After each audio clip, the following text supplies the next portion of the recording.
The British news media used strong language to report the story and graphics to show where the country's military equipment is being sold.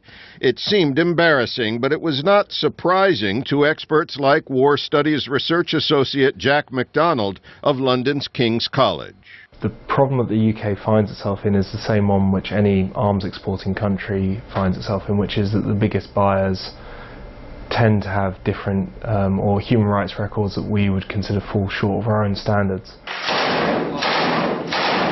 In recent months, Western plans for military sales to the Syrian opposition have gotten a lot of attention, particularly as its militant elements have grown. Russia has condemned the plan. The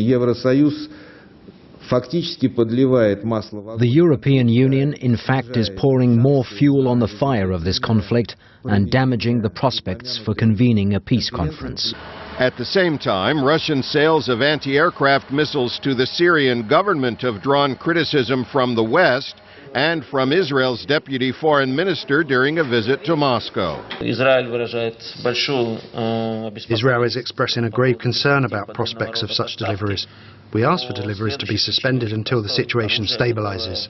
Meanwhile, China is becoming an ever larger player in the global arms trade and is also being asked to justify its decisions. On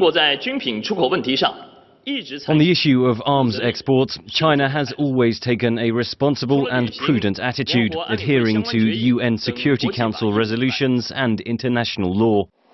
The manufacture and sale of military equipment is important to the economies and defense programs of major countries, and officials say exports give them influence in troubled parts of the world. But Jack MacDonald says it's not that simple.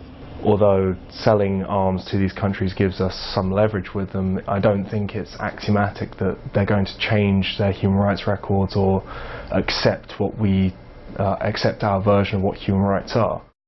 Allahu Akbar! It's a delicate balance to strike, with countless lives and the future of nations at stake, leaving arms-selling countries in a permanent dilemma and under criticism for virtually any decision they make. Pessin, VOA News, London.